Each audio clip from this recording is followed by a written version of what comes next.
When your old career gives you lemons, throw in some ice, mix in some vodka, and call it a podcast. From the Mac of All Trades studio in Fairport and driven by Victor Chrysler Dodge Jeep Ram, it's Billified, the Bill Moran Podcast.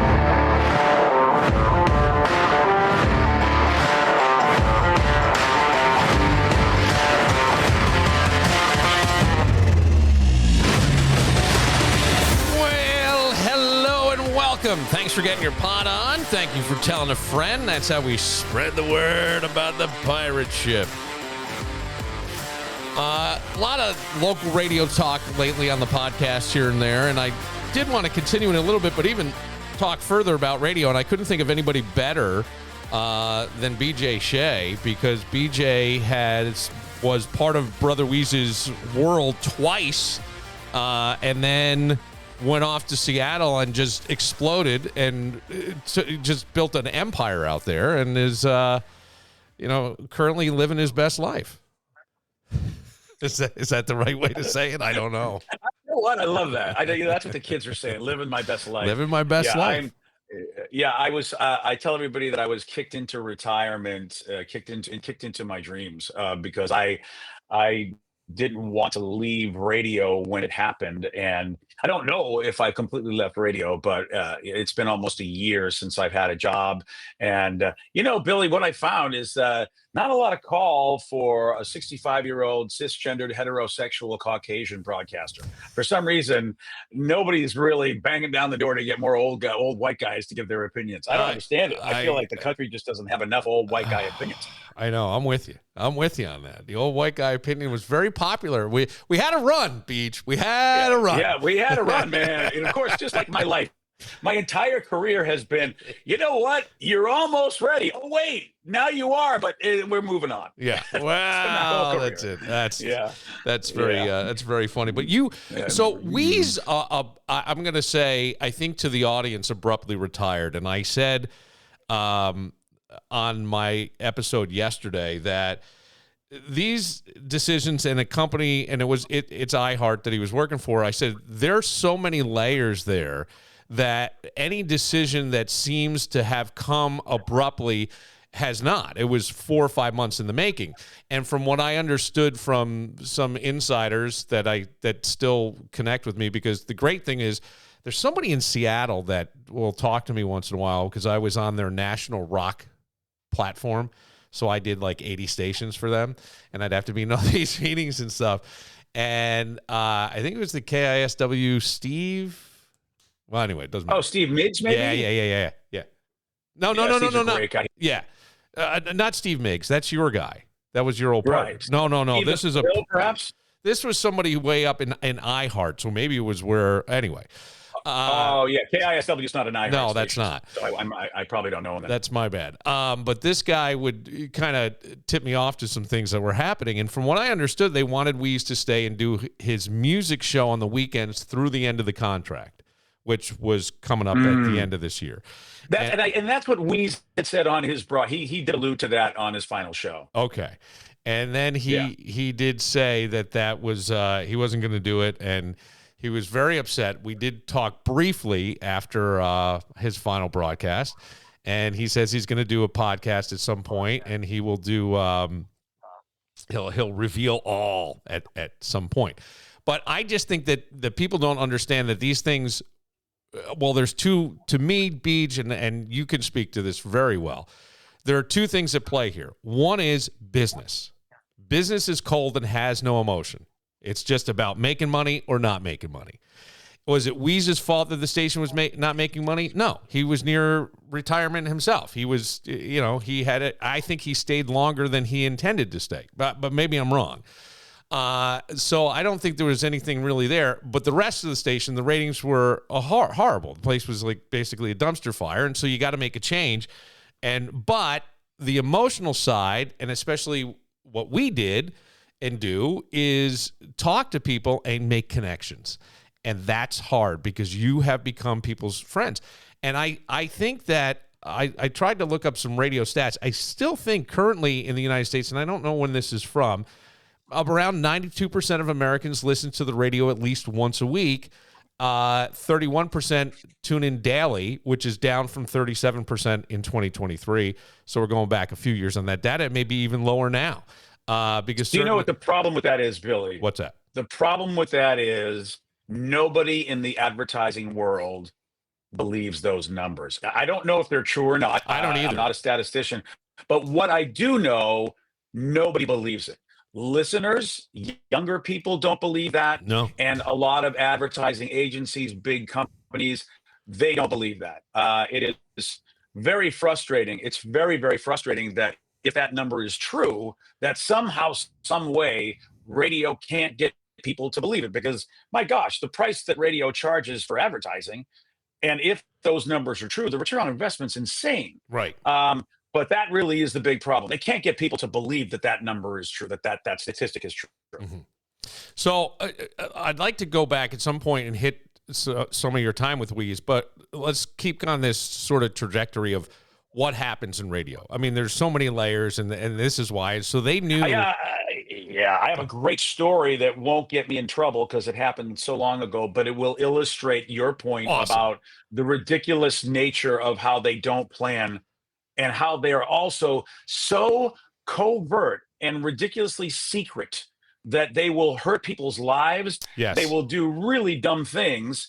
And this still goes on in radio, but this happened to me many years ago, so it won't get me in trouble in any current situation or even in anything that happened in the last 20 years of my career, because this happened more than 20 years ago. But this is very typical for radio, how they operate. We'll get to that if you want to. Yeah, no, I'd like to, because I'm just saying that I think that they knew they were making this move back around May.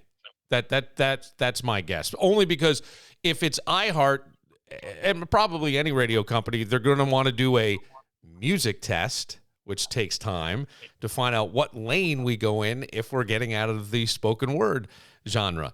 And then I think a lot of people were very hurt because a personality as big as Wease and as such a part of the fabric of the community, it would be like Letterman saying, I'm retiring in a year, and we have time to prepare. And you do things. You practically have a parade for the person. I mean, I know some people go, well, Wease is old news. Okay, maybe, but he wasn't. And to me, he deserved that. He did too much for the community. I think the problem, BJ, corporate radio is very big and runs very lean. When I left, I was doing business reports for the news station and helping produce Brother Wease's show, a talk show with John DiTullio, and 80 stations around the country. I mean, it's just the way it is. And if you look at the guys in charge here, they're in charge all the way down to New York City, practically along the thruway, in terms of markets and managing and all that. And I just think they don't have the manpower, and they don't have the people who know Wease that well anymore to put something together. I really do. I don't know that it's a lack of caring. Certainly, I guess. I always say this, so maybe I'm contradicting myself. If you want to, you will, is what I always say. If you want to, you will. So if they wanted to, I guess they would. But there was it should have been planned. This hasn't been a secret to somebody that his contract was going to end. And that's the part that I go, boy, you really missed something. And oh, by the way, could have made a shit ton of money, right? Yeah. I mean, you really could. I was in that same situation with KISW for Odyssey, where it was the last year of my contract in 2023. And it was the same thing. It was they were in a situation where they were like, we have to make a change. It was more financial in my case. Whereas I don't know what the real issue is with why they couldn't do what they wanted to do and keep Wease. I don't know. I mean, you and I can guess, but I don't know why they decided to let Wease go. But for me, it was financial. I got to talk to my general manager because he retired shortly after I left the station. So we got together for lunch, and I said, I want to know everything. Tell me everything. I'm not going to be mad at you. I just want to know. It's really good to know how things went down. And they, what they did, though, to their credit, was, they gave me enough lead time and said, look, here's what we're going to do, and it's not going to include you. And that gave me enough lead time to, to figure it out. They let me stay on air, which I thought was really bizarre because, normally you don't want someone on here. You want to force them to almost have like a non-compete. That was a really, really, I thought, unique situation for you. Yeah, well, the company, I'll tell you, the local people, which is why I'll always love KISW. I don't know if corporate wanted them to do this, but I know that local management said, we're going to do right by this guy. We're not going to enforce this. Like in Washington State, it's really hard to enforce a non-compete. They're really unenforceable in most cases. And in my case, it would have been unenforceable because they just said, we don't want you anymore. And then Washington State would say, well, he gets to go do what he wants. You said goodbye. They said, well, we're not going to give you a hard time anyway if you find something else. And they also said, we want to give you a proper send-off. You've been here for almost 20 years at this radio station. You had amazing success for us. Not only the fact that you worked for our company at another station and had great success, we want to honor you. And so they did the right thing. And my partner, Steve Miggs, put together a fantastic show for me. So to your point, Billy, it gave closure. That's the thing. The reason I wasn't going to do it at first, because I was bitter, because I'm like, I can't believe you people don't want me. Because I had the weird thing where I was brought in an office. We had been fighting really hard with a very top show, the Brooke and Jeffrey show here in Seattle, and they're syndicated, and they're a very successful show. But we were really going neck and neck with them at this point, and I finally beat them. Like we were, like in the month of May, we were number 3. Then in the month of June, we were number 2. Finally, in the month of July, we were number 1 and beat them. So I get called in the management's office, and I thought, they're going to be so happy with me. They're seeing that our show's amazing, and then they said, no, we're going to let you go at the end of the year. And I was like, what? I've never been let go at number 1. This is insane to me. But that's where the business is. But even still, they gave me the final show. And I wasn't going to do it. But then a lot of people got to me and said, what about the listeners? What about everybody that loved you over the years? What about, like they would give them some closure. Radio never gives closure.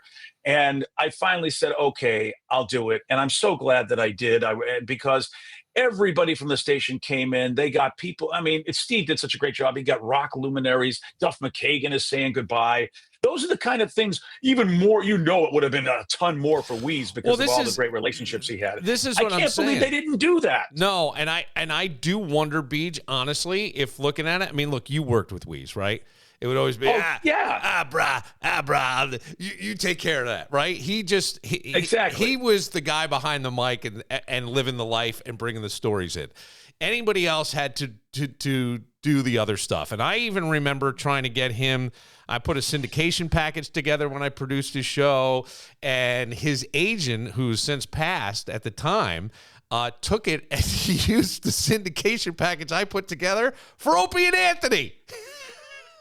It's a real story. That is absolutely true. Yeah. And so I go, okay, but so I always just thought Wease just needed someone who could kind of manage the Wease brand, more or less.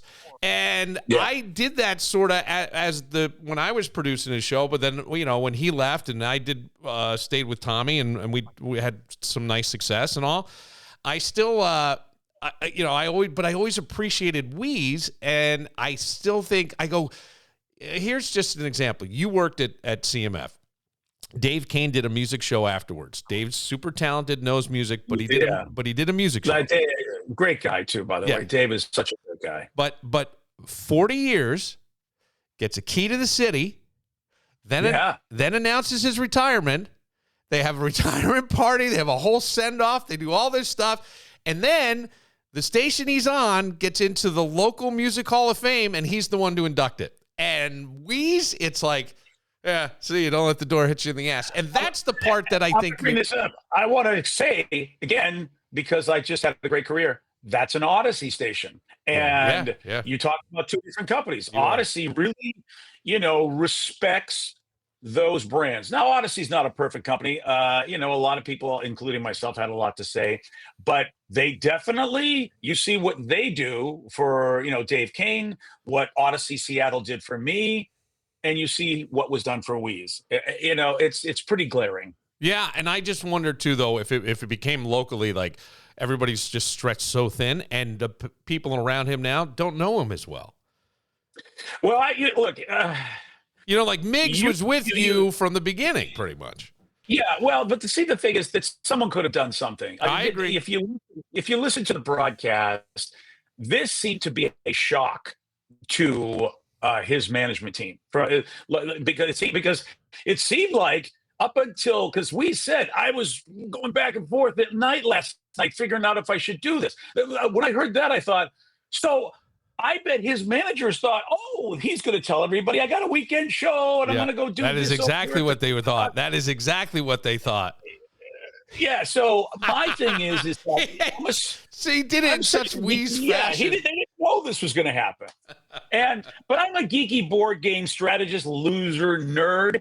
I know Wease. And so if I were his manager, I'd be like, guys, we need to plan a plan B. What do you mean a plan B? Wease says he's going to do this. I go, yeah, we said this right now. We still have 24 hours. Anything can happen in 24 hours with Wease. Right. What are we going to do if, in fact, he just doesn't want to do this after all? Like, I would have asked that question in meetings and say, what are we going to do? Secondly, you still should have a final show. And then at the end, you can go, oh, by the way, I'm not gone. I'm going to go do this. But it still should have been a final show because he's no longer doing a daily show. No. He's no longer good. Come on. This should have, it's such bad planning. And I know some of the people that work there in management. I know them. I've interacted with them as a professional. I know you have. And I have opinions. I won't give them. Okay. Because my mother and father taught me, say nothing if you have nothing good to say about anybody, scream it into a microphone. Yeah, because of some of the people that work there that I know, I am not surprised that this got bungled. I'll just say that. Yeah. Well, I think that's fair. Your time with Wease, I mean, you really were part of his great success or his rise to the great success. I mean, you were in there. It was you and Cindy and Wease, and I mean that was a very interesting time. I will tell you that he was at the top of his game. That like the ratings were insane when I got there, and I first got there with a person named Chris Shire. She was the one that recommended me for the job, and she was the news person for our show. So it was Wease, myself, and Chris, and then eventually Cindy came along. And you're right. Okay. The trio of Cindy, myself, and Wease, there was something that just, I think, unlocked. Wease, in a short amount of time, teaches you that whatever you think you know about radio, and this was back in the 80s, so I thought I knew about radio because everybody was doing crappy radio, and I was at the top of that heap of crappy radio, and then you meet Wease and think, this can't be, nobody does it this way. But eventually you realize as an artist, you go, oh my God, this is great. This is so good. You could just feel it happening. And even though management was resistant, even though a lot of people who did crappy radio were resistant, he was such a threat to everybody's job because he was upending what was considered good. And there were so many people resistant to Wease because they're like, oh my God, people are going to turn around and realize I suck. I don't want that to happen. I'll lose my job. So I've got to make Wease look like he's bad. He's a problem. There was so much of that I saw in the early days. Yeah. So much of that. Really? But it was great to learn. Yeah, it was. But Wease, and also it's funny. Wease is a very courageous person on air. He will fight the good fight. He'll do anything. But when it comes to management, he will play ball. He doesn't like to fight. What I think he saw in me was that I was too stupid to understand you have to play ball. Oh yeah. And I was much more courageous off air. Like on air, I was afraid to take and Wease would go, take a chance. What are you doing? Just be you. I'm like, Wease, I'm a geek. Nobody loves geeks. No problem. Just be you. Be it. They'll love you if you're you. But nobody loves geeks. He goes, you're right, bro. I would never want to be you either. Still got to be you. Off air, they would be like, here's what we want Wease to do. And Wease would be like, he'd sit there and and he would ask for, forgiveness rather than permission. But I could see that they would try to beat him down. So off air, I was a terrorist because I saw that this is a great talent and that management would try to give him a hard time. So I decided, you know what? I'm going to be the tiger that Wease isn't. And I was horrific. I was a horrific employee. But because Wease and I got along, we had good ratings, I was able to say things to management, and frankly, put them in their place because I saw they were actually making life tough on Wease. And I thought, you guys are insane. You're not supposed to make talent crazy. You're supposed to support them. So I would say, well, you know what? I'm going to be the angry guy here. And unfortunately, that's all I ever was in my career, which is why I didn't have as great of a career as I could because I fought with management every day. Yeah, Because management's mediocre. A pro tip for anybody in radio: if you're a manager, don't tell anybody. Make up another job, because being a manager in radio is lower than somebody that sweeps you basically crap out of a zoo. You're not good. Radio management is the lowest form of life form there is, and you're not talented. I don't care if you're a CEO in radio. Don't tell anybody you're a CEO in that business, because again, anybody can be. You can get orangutans to do your job, and that's just. And you see things like this. This is a managerial failure on every level. I mean, his company on every level failed. He is a Hall of Fame broadcaster. Who gets in the Hall of Fame these days in radio from Rochester? From Rochester, right? I mean, this is a massive failure. And I can excuse corporate, because look, the CEO of his company maybe shouldn't know how great Wease is, because most radio managers don't know just the history of somebody being just an amazing talent in a town like Wease, but local knows. And nobody. This is a massive failure. And this is what's wrong with radio. I get radio has its challenges, but it's always had challenges with bad management. They don't have people that go to managerial training programs that actually teach them how to be managers. They take people who should never interact with artists, and that would be a salesperson. A salesperson should never interact with an artist. It is the wrong thing to do, and they put them in charge. A salesperson should never be in charge of anything, because they don't care about anything but convincing people to do what they want. That's not a good manager. No. They're great at going out and that's what radio does. Or they'll get some program director who's basically just a computer, and they don't know how to talk to people either. And radio continues to make this mistake. They don't have casting directors, so they always put people together who don't know how to do radio. This person will be great with this person. No, they have no chemistry. How do you not see that? The business is bereft of good management. Well, sorry, Billy. I'm ranting about how bad management is in the industry. I hit that nerve, BJ. Oh yeah. Can you think of a good manager? Well, I know three that I've worked with in my career. It's like how bad it is. I thought Stan Main was great when I worked with him. I don't know how he was when you worked with him. I'll tell you right now, Stan was one of those guys that he had to make the adjustment, because Stan and I both were cut from the same cloth. This is how you do radio. And then Wease upended both of our worlds. Right. And to Stan's credit, Stan was like, okay, I'm going to make the adjustment. And you don't find a lot of human beings that can do that. No. Stan Main was a person that could actually say, you know what, I'm not afraid of this. I will roll with this, because a lot of program directors would be afraid of Wease because they have to look like it's them. Program directors go, it's me that's doing this. I'm the one that's creating the success. Stan realized, well, there's no way that I can sell that I'm in charge of the entire success of this. Wease is a huge part of it.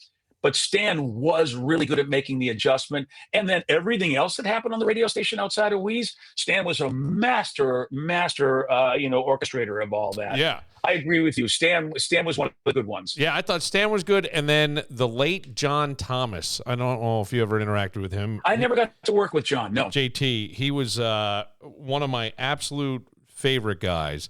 I had two good managers. Then there were, the other ones. I turned into the carpet salesman. Did you ever work with a carpet salesman? No. Yeah. The guy who told me Wease was horrible, and now he's selling carpet somewhere. I'm just like, you got to be. Why do I have to listen to a guy that I'm going to walk? Oh into my the mall God! And ask if I know exactly. Yeah. So I want. Yeah. Oh, you know who it is. It's like he's literally was a carpet salesman. I'm like, this guy's telling me that the biggest success in Rochester shouldn't be on the radio, and then 2 days later, I'm walking the mall. He's asking me if I want Berber or Shag. Okay, get away from me, manager. Please get away from me with this ridiculousness. That was that's very funny. I forgot about I won't mention him by name, but he's a complete lovely individual, and I hope his carpet sales are well. It's just funny because I did think I had somebody come to me early in my career who is maybe in managing still today and said to me, you could be a GM. Let me train you to be a GM. You don't want to go in afternoons and die somewhere. And I said, no. And I blew off the meetings and I wouldn't go because I didn't want that. Now, I also wish I hadn't pushed so hard against from whence I came, so to speak. I came from, educated parents who had master's degrees and doctorates and, that sort of thing. And I just wanted to be the rebel. I wanted to not have to tell, you know what I mean? All these different things. So it was just very interesting to me to see that. And I think it was Wease over the years, and then especially when I was part of his show, that you could just kind of be yourself and start to share your opinions and your insights. And I had learned early on, and I don't know about you, I still think this was one of the greatest times in radio for me. I sat out a year at St. John Fisher College here in Rochester, now university, and I worked midnight to 6 on rock station in Poughkeepsie. And I got bored playing music. So I knew nobody important was listening in the middle of the night. So I just opened the phone speech and I did Who's Up and Why at 3 o'clock in the morning. And I called payphones and I did all this shit. That. And it was just people looking to feel like they had a friend or they mattered and they were heard. And that's what I realized radio was. And to me, that's the greatest thing is I loved people. I was so curious about people. I loved people. Well, why did they do certain things? I'm not a strip club guy, but I had gigs at strip clubs. I wanted to know what the fuck this guy was coming every day to see Ginger, who was never going to sleep with him, and he brought her flowers once in a while. It was like, what's going on in that head? I want to know. I want to know. I found it so interesting, really interesting. And that was like, and it was a playground for me to do all that stuff. But then, with the cool thing with Wease was like, because I was Maranimal at first, he would make fun of me, and I go, yeah, he's right. You're trying too hard. Because authenticity has become, it's now like the buzzword, Well, if it's a podcast that's going to work, it's got to be authentic. And it always was. It always was. We just denied it or whatever. If somebody tells you they're authentic, you're like, no, you don't get it. No, you don't. Because who walks around and goes, very authentic? I mean, that's right, Jimmy. It's the really dumbest thing in the world. That's the dumbest thing. But Wease was one of those people. He's like the leaders, He's like Atreides. I don't want to lead, son, but you got to lead for you Dune fans. Wease was the talent who never believed he was a talent. He never thought he was an artist. He and I had so many fights about this because I really consider myself a performer, which is another problem with radio is they don't consider it a performing art. No. They've ruined the industry with this management mindset and some guy named Laszlo put out this Facebook message about how radio's not an art. And I took great exception to that. And I know Laszlo, he used to work in my company. And I'm just so tired of people who are not artists. They're saying this business is not about art. It's like, it's a performing art. I mean, radio once convinced this country we were being invaded by Martians. That's how good of an art it was. So Wease typifies why it's a great art, because he is perhaps the best storyteller this industry has ever seen. Yeah. You and I both know, on or off the air, once he starts spinning a yarn, he captivates whoever is around him. Mm-hmm. He just doesn't know his own strength. I'm not an artist, bro. I'm like, I'm not going to fight with you about this. Yes, you are. You have so much unbelievable talent. You just don't want to know it for whatever reason. I don't care. Just keep being you. But he is a great, great talent. Again, another reason why this is such a travesty. He could have been anything. He could have gone anywhere. Billy, we had opportunities to go to New York and Los Angeles when he and I were working together. I put together air checks and things, but he loved Rochester. And he was just like, look, I'm going to stay here. This is my town. I love this place. I'm successful here. And he still transcended Rochester. I mean, that Woodstock video that he made, was people. I put that on my page recently, just said, hey, I want you guys to know a bit about the man that was my mentor and who means so much to me. My listeners were like, oh my God, this guy is so cool. I wish I could have listened to him. Yeah. He was a great talent. And that's why it's so sad if this is how he goes out. It's just, what a ridiculous travesty. And I wish the radio had a governing body. I mean, even though like in the NFL, the commissioner is useless, but still every once in a while, the commissioner will go to the owners and say, look, this is a bad look. Can you guys do something about this? I know you guys run the show, but can you do something about this? It's a bad look. And there's nothing in radio that seems to be able to go to the major companies and say, this is a bad look. You need to do it differently. Look, and I don't have a problem with the what. It's the how. We's had to go. Probably that's what they said. Okay, I mean, I'm not going to argue with that. There's an expiration date on everything. Yeah, I but think how they did it? It's exactly. How they did it was horrible. You are absolutely right, and I think that they knew that he had signed on for one more year, and this was going to be the last year. I think they knew that at the beginning of the year. I think they knew they were flipping the format on this station sometime many months ago, and that's the bummed out part because people do lose jobs. And it comes down as a sudden and shocking thing to you, but they knew it all along. And why do they have to keep these things a secret? It to me, like maybe they don't announce the plans. I get they don't have to announce the plans, but they could tell Wease after he signed that contract, or maybe whenever they made the decision, pull him aside and say, hey, we're not going to continue with you. That's what happened to me. And my company trusted me because I was still on the air for 5 months. Right. They trusted me not to go on and lose my S. I mean, they trusted that I wouldn't go on there and just start bad-mouthing everything and blow the place up. I mean, that was 5 more months I had to do a show knowing that I was dead man walking. Radio doesn't seem to get that it's different now, and let's make a plan. Let's have an exit. And like the story I wanted to tell you is this was more than 25, this might be 30 years ago. I applied for a job and they said, okay, we love you. Let's go. The general manager, the program director, we sat down, everybody loved each other. And they said, look, come on over. And I'm like, oh, I need a contract. And they go, well, yeah, our company's not going to let us give you a contract. I said, well, I'm not coming out. I'm not moving my family to your town. And they thought, well, yeah, that's reasonable. So they went back to their company. Their company's like, well, okay, we're not going to give them a contract. And they said, what do you want us to do? We're not going to hire somebody good, and they're not going to bring their family out. So the company begrudgingly said, oh, fine. And the reason they were so resistant, and this is what happened, Billy, and this is still what happens. A month after I got there and started my morning show, they fired the general manager. 3 months, they fired the program director.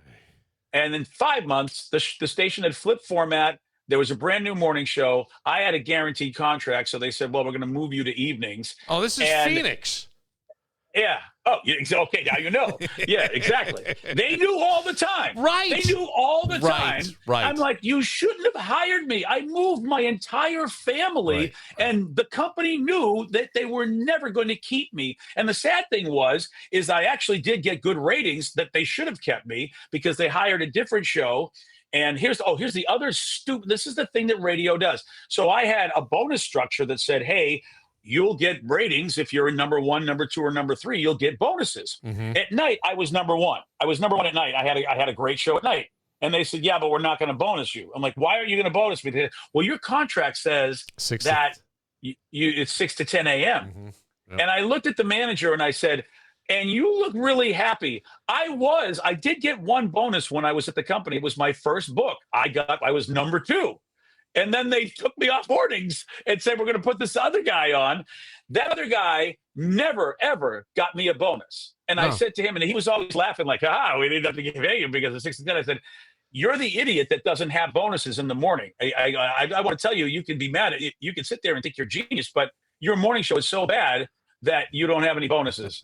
You want bonuses. You want to be number 1. Yeah. Radio is so, and it's still that way. It is still that way. They keep secrets. They ruin people's lives. They don't do what you're supposed, and they don't give a damn about the customer because the customer is like, what happened? Where did it go? Exactly. Or even the way Wease went out. People are just sad. Like, this is it. And they don't care. Right. And you know why they don't care? Because they know, in my opinion, this is my opinion, they know radio's on the way out. They're strip mining it. They just know that they're going to leave a dead husk, and the golden parachute people don't care.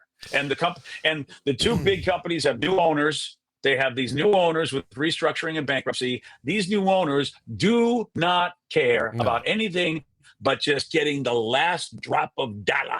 They don't care. And anybody with a brain in their head knows this. The radio industry, unfortunately, is not in good shape. And it's because the people that own them just don't care, at least in my opinion, in the big companies. I think you're absolutely right. I think that corporate radio, we'll call it that, has ruined radio to a certain extent in that. Oh, and yeah. I've said on this podcast, I was part of the problem. You're on in markets you've never walked the street. You're reading liners talking about an event that's going on that you don't even know if you're pronouncing it correctly. They may call you up and go, hey, man, it's the hoochie-nanny, not hoochie-nooney or whatever. I'm just saying, like, anything that was a colloquialism was lost in that. And so now you've homogenized and lost those things. I will ask you this. I do believe that radio is still viable primarily in the spoken word format at a local level. If you brought it back to the local level. So you're in Seattle, we're here in Rochester. If you had stations that were just serving here, and that's why I don't like when I hear, I don't care who it is, I don't care what my relationship was with the person if we ever worked together, I don't like hearing local voices off the radio. I don't. I think that it's bad for the industry as a whole, and I think it hurts the local community because, you know, if the 104 bridge and it feels like it sways, I don't know that if I've never driven the 104 bridge. You understand what I'm saying? Like back to Webster. And yes. So those are the things that I think that I go, but if somebody, and I do think at some point they're going to have to start selling them off because they're not going to be making their money and they've gotten so big. And, you know, Ryan Seacrest seems like a real nice guy, but he's on all the stations. It's homogenized. You know, for iHeart and whoever it is for Odyssey has certain talent like that as well. And to be those talent, it's great. That's nice. It's a nice life. But it's not you don't get that personal. And that's the thing that Wease to me was like, I started thinking about it when we were talking. I mean, I produced a show during his cancer time. And I will never forget when he was on, he would come on from New York City and he was talking about how bad the radiation is and how much it sucked. He would only, some days it was a half hour, some days not at all, some days 2 hours. But, you know, he did as much as he could during that time. And I have a story about his cancer that'll also illustrate how horrible this industry is. I will tell you. All right. I will tell you if you want. I mean, it's. I don't even know if Wease knows this story. He may not. I don't know if I've even told him, but I will tell you something that when you're ready. Yeah. I just want to let you know. Let me finish this thought, and we'll go to that. Go right ahead. Yeah. Because go right ahead. Here's my point with why I think Wease needed this. Weeze's son, Sammy, was, I don't know how old, like 7, 6, 5, I don't know, somewhere in there, maybe 10, somewhere in that range. I'll say 5 to 10 years old when Wease was going through this. And Wease comes on and he's talking about how bad it is and how bad the radiation is. And a listener who was very active, and some listeners would become part of your life. Like I had guys come over when I was on the radio doing mornings and help me build a treehouse for my kids. Just listeners. Pulled up. Did the thing, right? Wease had people like that too. And this woman who would be on the radio and get talked about and got known because through the Wease show calls up and says, Wease, if you want to give up, you've done everything you can. We love you. We support you. But if you just can't hack it, we understand. Don't worry about it. And, man, you would have thought Doreen practically dove across whatever couch she was near. She's screaming into the microphone, don't you tell my husband to give up. What the? And then somebody has Sammy, who's still here in Rochester. He's like a little boy. He gets on. He goes, Daddy, don't give up. He's calling.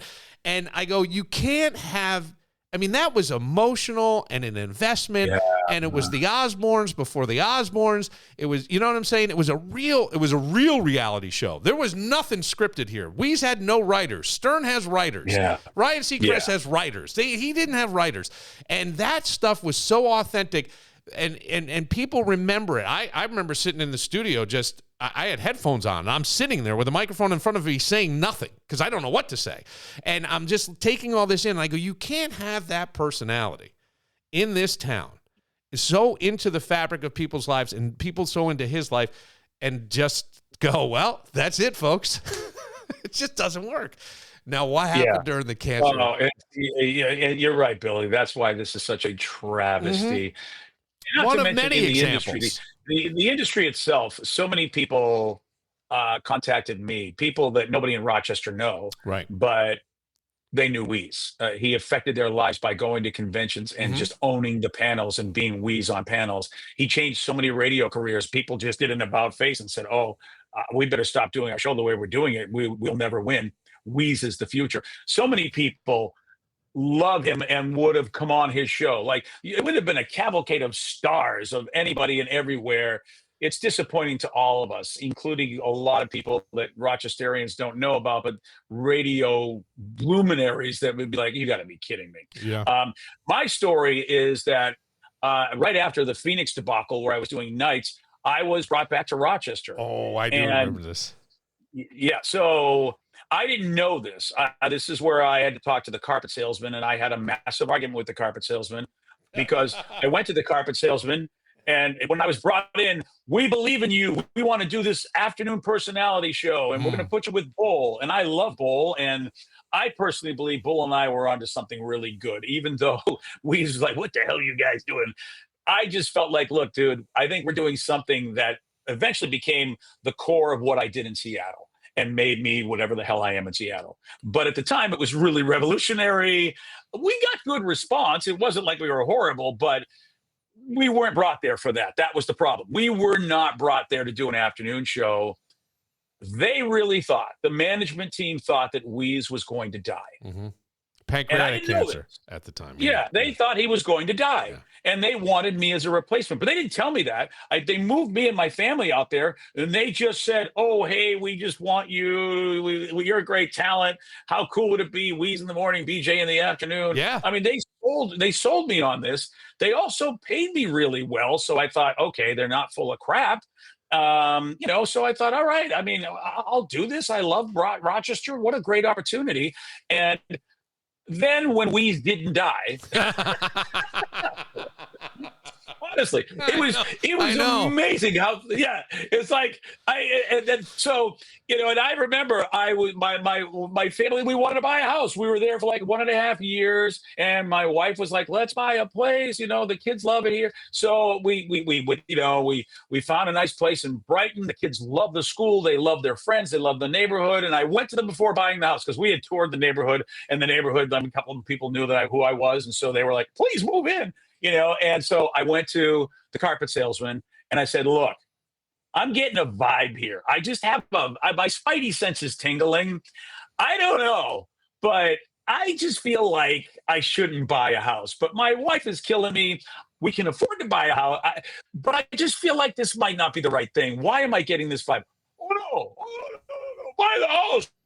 You're here forever. You're here forever.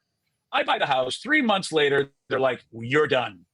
And I noticed so I'm like, what is happening? And so I remember being me, I peppered the carpet salesman. I insulted him. I did everything I could because I know the behavioral science strategies to get people to tell you the truth. And, you poke at every button you can. And finally, he just blurted it out. He's like, we thought he was going to die, and he isn't dying, so we don't need you. I'm like, oh my God. Yeah. And that's radio. It's like, and I remember saying, you upended my entire life. I had a life, and you moved me to Rochester under these false pretenses. And it's like, I am so angry at this business because I had just gone through it in Phoenix with lying and deception. Mm-hmm. And, I'm so happy Wease is alive. But it's like, did Wease know that they didn't care about him? They were just trying to keep the gravy train going. And first of all, there's no way I could have replaced Wease. It's like, what a dumb thing. But what a bunch of morons. I mean, really. So at that time, I was like the promotion director. So I would be in some of these meetings, and they called it building a bench.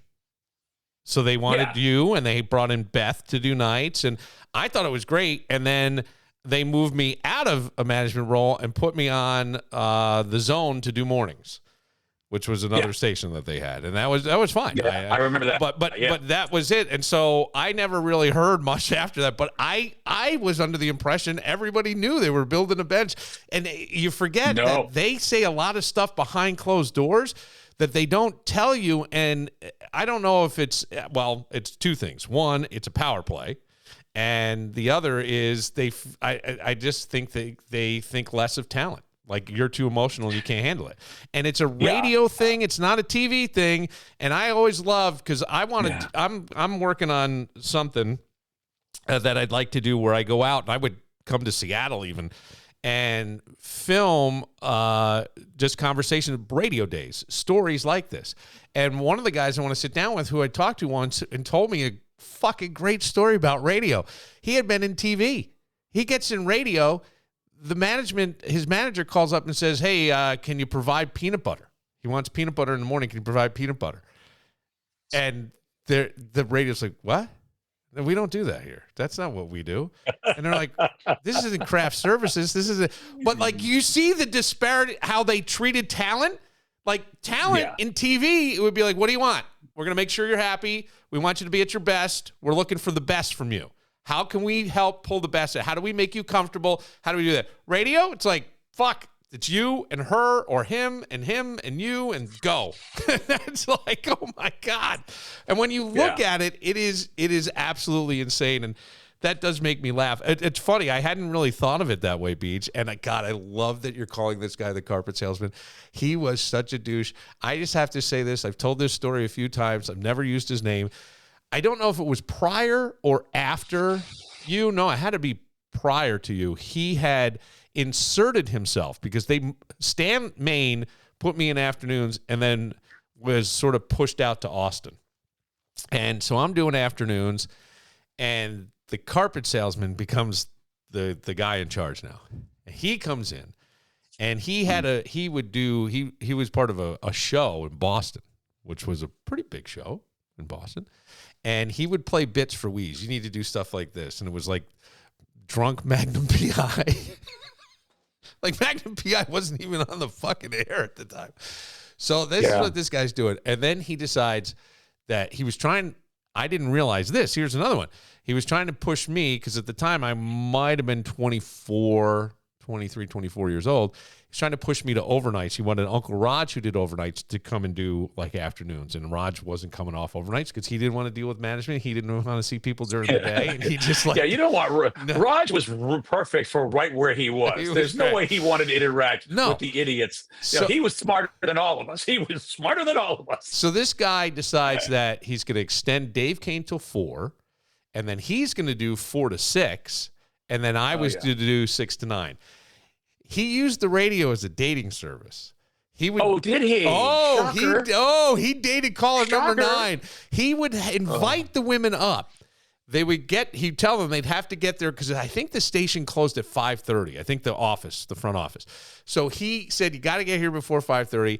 And then he would ask people to go up and check out the woman. And if she was somewhat decent, he would come out and see them. But if not, he had a meeting, something popped up, he couldn't get to them, blah, blah, blah. This was the carpet. That was our leader. Yes, this was it. I can't tell you our leader. I had another one, Beej. I played strip poker or strip trivia, and a woman would come up, and she was just a listener. And she was pretty open even on the radio at times saying, my husband travels a lot. And she danced the line, but saying how lonely she would get. She calls me once and says, I just left your boss and she names the hotel that he had banged, and she's going on about how terrible he is. And she's telling me this whole story, and he walks in the fucking studio. And you know how like the calls, I'm playing music, but the little speaker, oh God, it was an awful day for me.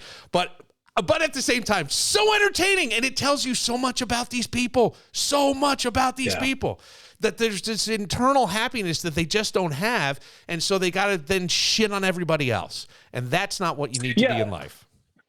Radio's best people are its talent because they're artists that want to make the world a better place. Yes. Look, you know Wease.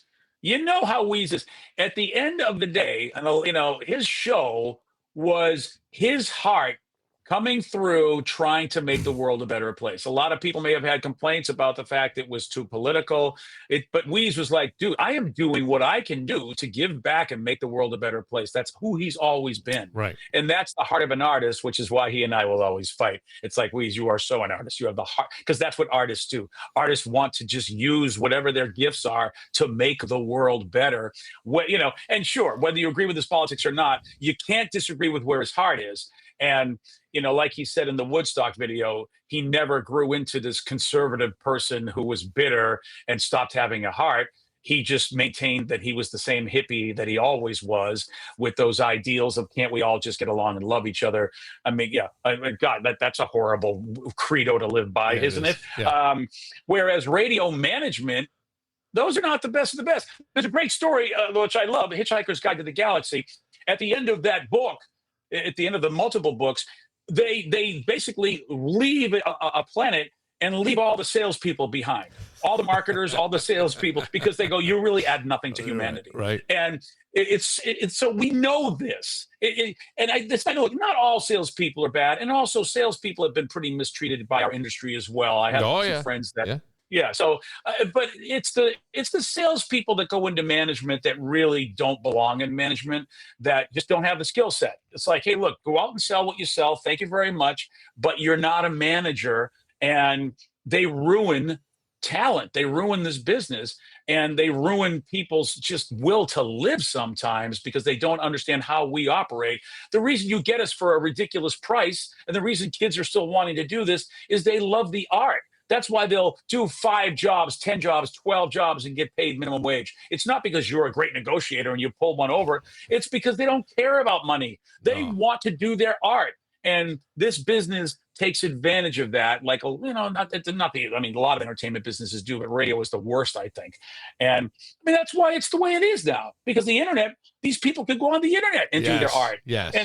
And now they can make pretty much what radio is paying, because radio is not paying like it used to. No. And someone says, I can go do a podcast and get my Patreon going and pretty much make the same money that you want to pay me, except I don't got to listen to your crap. Exactly. Why? Exactly. Yeah. And that's, and the radio still has the arrogance, like, oh no, we're the big dog. We're the big, and I'm like, no, your stock price is lower than, below sea level, and you can't be arrogant. Right. You can't. You've just been delisted. No, you're not a Wall Street company anymore, and therefore don't act like you are. You guys have failed. It's a failure, but you still can do something. But you need to figure out that you're failures and get people who are not failures. I mean, if they fired everybody in management and brought in anybody in at half price, they can't do a worse job. I don't care who they bring in. They can't do a worse job. And that's the sad thing about it. And they keep instead cutting talent and cutting people and cutting this. A real good friend of mine just got let go at Odyssey. And he, a terrific talent, behind the scenes guy. And boy, was he so instrumental in so many things that we did. He made us look so good at all of our live broadcasts and remotes and all the wonderful things we did at KISW. He was a guy that nobody ever saw, but was so instrumental and wore a ridiculous amount of hats, and still no room for him. Ridiculous. It's just so ridiculous what this business has become. Yeah, it's running lean, and it's one that doesn't care. And on the artist side, you're more of an emotional, sensitive person. Not you. I mean, collective you. Our language is bad, right? We don't have as a collective. And we deserve better. And the listeners, Rochester listeners, because let's be honest, I would say a third to 50% of that town know who Wease is, whether or not you listen to his show, or you might have listened to a little bit, but you've got generational listening. You've got grandfathers, fathers, and sons and daughters and grandmothers and mothers who listened. Like they all listened together. Yes. He was perhaps one of the biggest stars ever to come out of that town in any entertainment media. Yeah. And that's the send-off? That's the send-off. Okay, radio. What? And again, where's the governing body to pull somebody aside and say, this is bad. You guys have hurt the industry. You guys have hurt our industry. And I don't know, the NAB, the RAB, you're just letters to me. I don't think you do a damn thing because you allow this to happen.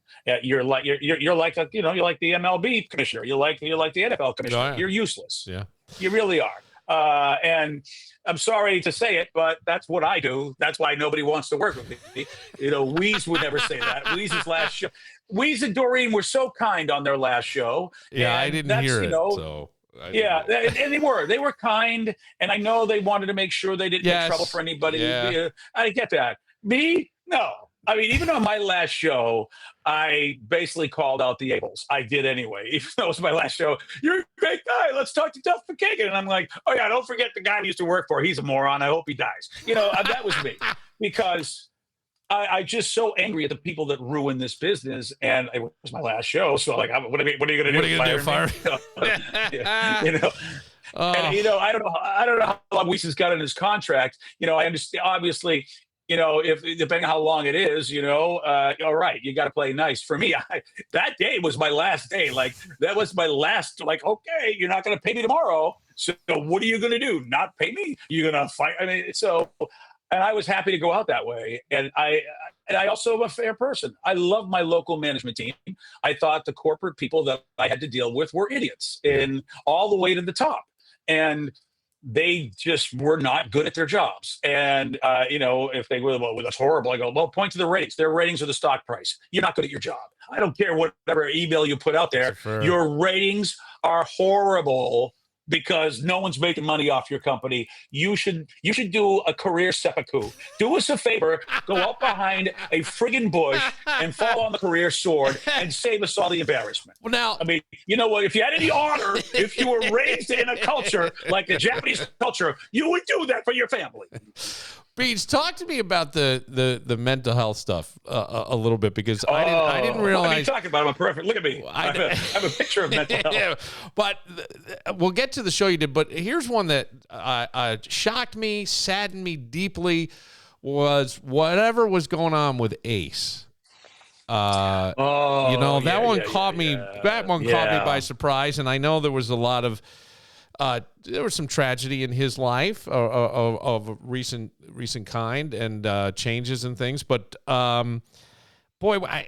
do we need to look out for the mental health of the performers a little bit more? Do we need to listen closer to them? Yes. Angela Pirelli is a consultant in this business, and she's been in radio for a long time. She spearheaded for the first time. Went to Don Anthony, and who runs the morning convention for radio, and she went to him and said, "We need to do a mental health panel." And I have so much love for Angela, because to your point, she was like, "We need to at least start the conversation," because like the NFL with the whole CTE stuff, they did not want to know about that for the longest time, and then eventually, they're like, "Okay, I guess we have to acknowledge that this is a thing."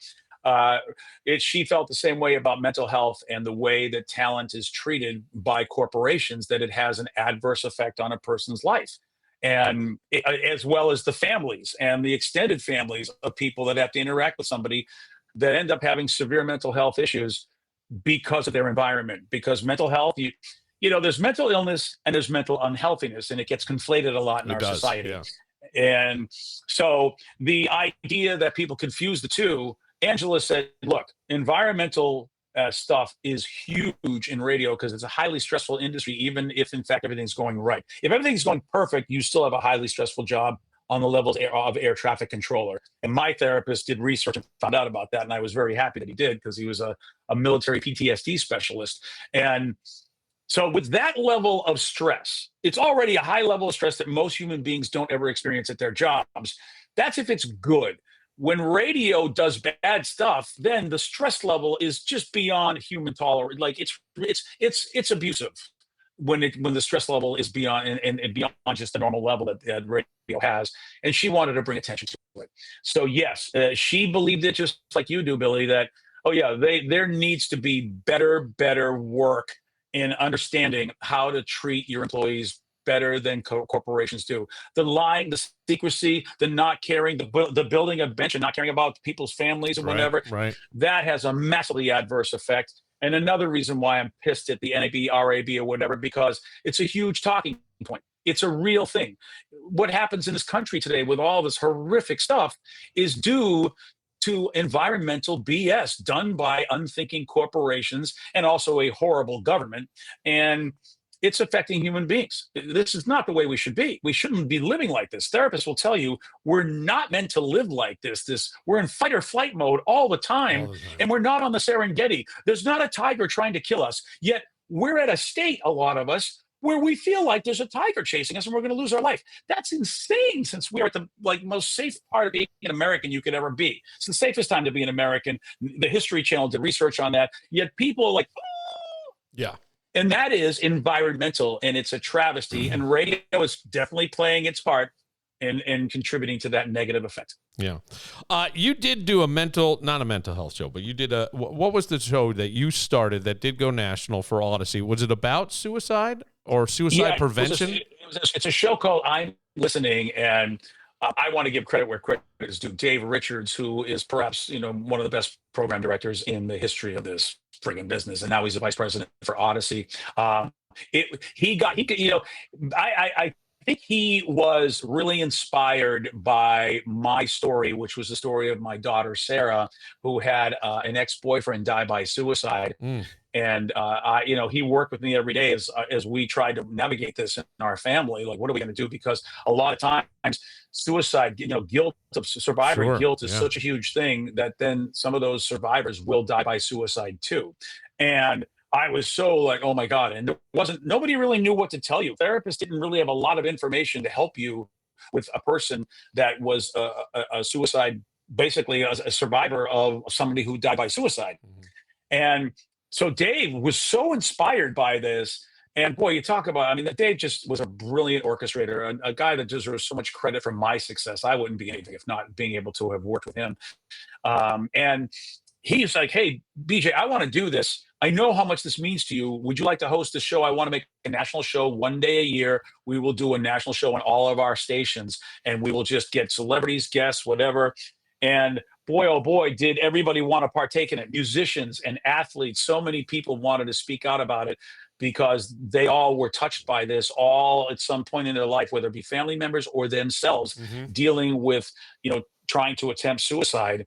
And great people like Michael Phelps, you got people on that level, all sorts of musicians and Lizzo. And I'm just trying to think of a few that were a lot of rock people, and it was wonderful. It's now a gigantic, huge national thing, and Carson Daly is now the host. I guess being replaced by Carson Daly, that seems fair. I think he's got a little bit more play than that. Hey, hang on a second. But we started it in Seattle, and I'm proud of it, Billy. It's one of the best things I have done in my career. It was wonderful to start a show, to start a conversation about mental health, especially for men. Men don't want to even talk about it because you appear weak if you talk about mental health in any way. Yeah, I to address that, I do want to get back to the Carson Daly thing because there's a connection to Carson Daly and then to Wease, and you. I have had somebody come up to me recently who is a podcast listener, and I've talked about going to therapy and said, I'm going, and thank you for talking about it. But over the years, I had talked about being molested as a kid. And the number of letters I would get, like handwritten letters, sometimes even in the age of email and all, I would get these notes from people going, man, I was like, just thought I was. It's one of these things where I really believe that we make a mistake. And this was something that Wease did very well. I think we make a mistake that, if let's say a kid admits that to the parent, hey, so-and-so touched me, molested me, whatever. And the reaction is so big that you feel like as a kid, you can't process it, that you've caused this and I made my mom cry. My dad's all pissed off now. And oh my God, they're this person, they're going to kill him. And what did I do? And I remember when I told this story the other day, Sammy got left on a school bus and I'm producing the show and I get a call. Hey, is Wease there? I go, no. Well, we have his son. He stayed on the school bus and didn't get off when he got to school and he was asleep. So I call Wease, brah, he'll be fine. Don't worry about it. And then all of a sudden I go, well, I think they're calling Doreen because he knew what the reaction would be. But if we don't overreact to things, I think we can help navigate them, especially for young kids early on in life. But the going back to the Carson Daly thing, I think that's a Howard Lapidus fine. And Howard was a good friend. Oh. Yes, I'm pretty sure. Late Howard Lapidus. He found. Yes. Oh, yeah. The late Howard found so many great talent. Tom Green. Yes. Jimmy Kimmel. Yes. Adam Carolla. Yes. Oh, my God. Howard Lapidus was responsible for so many. And also, one of his biggest mistakes is he would let me do comedy as Comedy Club. The only mistake that Howard made. But otherwise, Howard was really good at spotting talent. That's funny. Well, BJ, I loved talking to you. I would love to have you on every once in a while if you've got time. Yeah, I would love to, man. Especially if you're going to do any mental health stuff. Yes, I'm on fire for that. I think it's a big, big subject. And we can, Bill, you and I can help because men don't want to go or do it and think it's weak. And it is, to me, one of the best things that humanity has ever done is the behavioral sciences. I know there are bad therapists out there. I get it. It's like anything else. You're going to have to keep looking. There are really bad therapists out there, but behavioral science is tremendous. It is this, to me, it just shows humanity at its best, what they've done with behavioral science and learning how we tick. It's fantastic. Yeah, I agree. And I'll talk about it anytime you want. All right. I'm going to stay in touch with you, Beach. Maybe we launch it as its own podcast. I don't know. Hey, you know what? What am I doing? I got nothing going on. Got the time, Beach. We can do it just like this. Yeah. I got no problem with this. All right. Yeah. Well, I'll reach out to you and let's see if we can. I love that. Billy, I'm all about it. I love that. Later this month, actually, there's a guy in Seattle that's also doing podcasts about mental health. And, I'm like, sure, I'll come on your podcast. Again, because usually men don't talk about it. Yeah. And so I'm a man that is known in my area. And they're like, you do, you go to therapy? Yeah. Yeah. And it's so good for other men to hear that because we suffer in silence. We really do. And there's a guy named Terrence Real, I'll just leave you with, who talks about the psychological patriarchy, which is different than the regular patriarchy. But basically, men have been given such a raw deal that both men and women in society have contributed to. We are capable of so much more, but we have just been put in this box that says, no, this is how you are. You can show anger, you can show lust. Those are the only emotions you get to have as a man. And we're led to believe it's just, it's wiring. We're like, I guess this is just how we're made. But in reality, that is so not true. And I love people like Terrence Real and other authors that have come out and said, hey, guess what? Everything you know about emotions, they're completely wrong. And mental health. And so, yes, Billy, let's do it, brother. All right. I love it. BJ Shea, thank you for coming on. I'm such a fan and such a fan over the years. So, well, right back at you, Billy. I really, especially I love hearing some of the stuff you did early in your career. I don't think I knew that. That's awesome. I love the late night stuff. What are you up? What are you doing? What are you doing at this hour? I love that stuff. Yeah. Who's up and why? All right, BJ. I'll talk to you soon then. Thanks, brother. All right, there he goes, BJ Shea, and we will close it out. Woo! I love when BJ gets all hot. That's my favorite. Very thoughtful, right? It's not like anger just to be angry. It's anger for a purpose. For Brother Wease, it's nice to be important, but it's more important to be nice. I'm Bill Moran. We'll see you tomorrow.